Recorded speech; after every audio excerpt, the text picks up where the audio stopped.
નમસ્કાર દર્શક મિત્રો, આજે આપણે છીએ સુરતના પુણાગામ વિસ્તારની અંદર અને અહીંયા વડતાલ પીઠાધિપતિ અજેન્દ્ર પ્રસાદજી મહારાજની આશીર્વાદથી આજે ભવ્યાતિ ભવ્ય શાકોત્સવનું આયોજન થઈ રહ્યું છે અને અત્યારે રાત્રિના 11 સાડા 11 જેવો સમય થઈ ગયો છે અને આપ જોઈ શકો છો કે ખૂબ મોટી સંખ્યાની અંદર અહીંયા હરિભક્તો છે એ સેવાની અંદર આવ્યા છે અને આવતીકાલે ખૂબ મોટો અહીંયા કાર્યક્રમ છે। તો આવો અહીંયા જે લોકો કાર્ય કરી રહ્યા છે આપણે એમની પાસેથી માહિતી લેશું।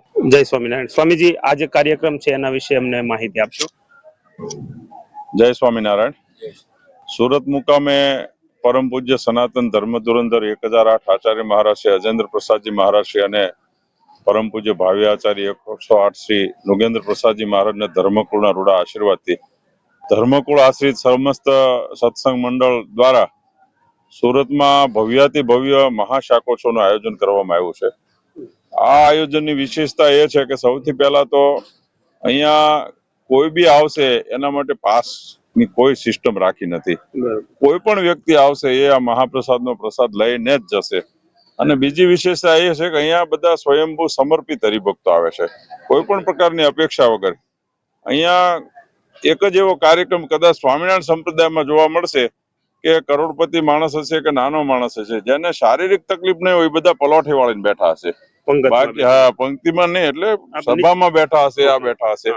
બાકી અત્યારે સોફા સિસ્ટમ થઈ ગઈ છે, સોફા વગર કોઈને બેસવું નથી, અહીંયા બધા પલોઠી વાળીને બેસશે।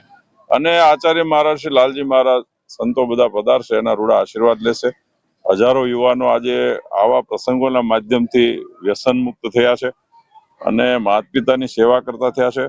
અને આપ અત્યારે જોઈ શકો છો કે ઓછામાં ઓછા 5000 યુવાનો આ મહોત્સવના આગલા દિવસની પૂર્વ સંધ્યાએ રાતના અત્યારે 11:30 થવા આવ્યા છે। પણ અહીં શાકોત્સવની એવી બહુબહાટી બોલે છે કે ભગવાન સ્વામિનારાયણે 200 વર્ષ પહેલા લોયા મુકામે જે શાકોત્સવ કર્યો હતો એની આ ઝાંખી પ્રત્યક્ષ થાય। કારણ કે અહીંયા હૈયું દળાય સેવા માટેના ઝઘડા થાય છે, આ પકડીને લાવવા માટે અને પેલે સેવા કરવા માટે, આ સેવા હું કરું, નહીં આ સેવા તો હું જ કરીશ। આ મોટા મેળ જ નથી આવતો સેવા કરવાનો। આ જે અંદરનો આત્મીય ભાવ છે, અંદરનો ઉત્સાહ છે, ઉમંગ છે, એ બતાવે છે। એટલે આવતીકાલે સર્વને ધર્મકુળ આશ્રિત તમારું સત્સંગ મંડળ લક્ષ્મીનારાયણ દેવ યુવક મંડળ જે છે એના દ્વારા આહુત કરીએ છીએ। બધા ખુશીથી પધારજો। કાલે ધર્મકુળ લાલજી મહારાજ સંતો બધા પધારશે, એના રૂડા આશીર્વાદ પણ પ્રાપ્ત થશે અને લોયાની ઝાંખી આવતીકાલે આપણે કરીશું। જય સ્વામિનારાયણ। પીએનજી ન્યૂઝ સાથે આપ જોડાયા, આપનો ખૂબ ખૂબ આભાર। જય સ્વામિનારાયણ। થેન્ક યુ સાહેબ, આપનો પરિચય આપશો। ઘનશ્યામભાઈ વાલજીભાઈ નાથાણી હું।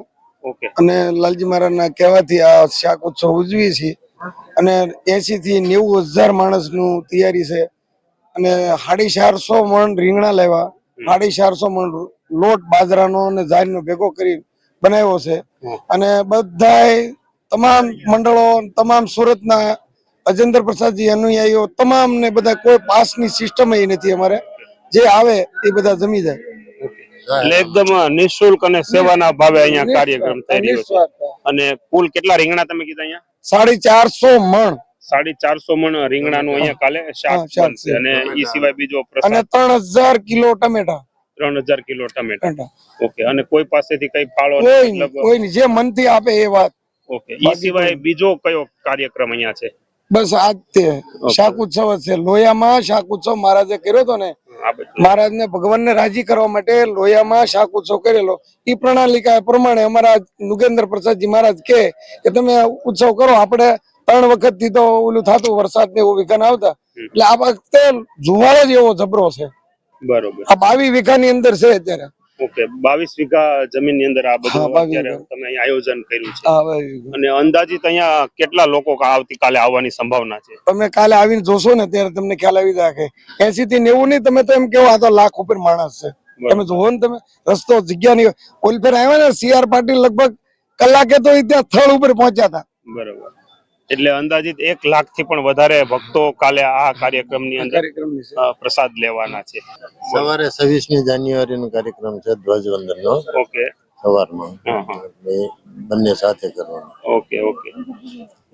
તો દર્શક મિત્રો, આવતીકાલે 26મી જાન્યુઆરી પણ છે અને 26મી જાન્યુઆરીની સાથે સાથે સ્વામિનારાયણ સંપ્રદાયની અંદર જે શાક ઉત્સવ છે એનું ખૂબ મહત્વ રહેલું છે અને એને અનુસંધાને આવતીકાલે શાક ઉત્સવ પણ છે અને 1 લાખથી પણ વધારે ભક્તો કાલે પ્રસાદ લેવાના છે અને જે કાંઈ કાર્યક્રમ થઈ રહ્યો છે તમામ ભક્તોના સાથ સહકાર અને સહયોગથી થઈ રહ્યો છે. અત્યારે લગભગ મધ્યરાત્રિ થઈ ગઈ છે, રાત્રિના 11:30 જેવો સમય થયો છે, છતાં પણ અત્યારે હજારો ભક્તો અહીંયા ઊભી રહ્યા છે.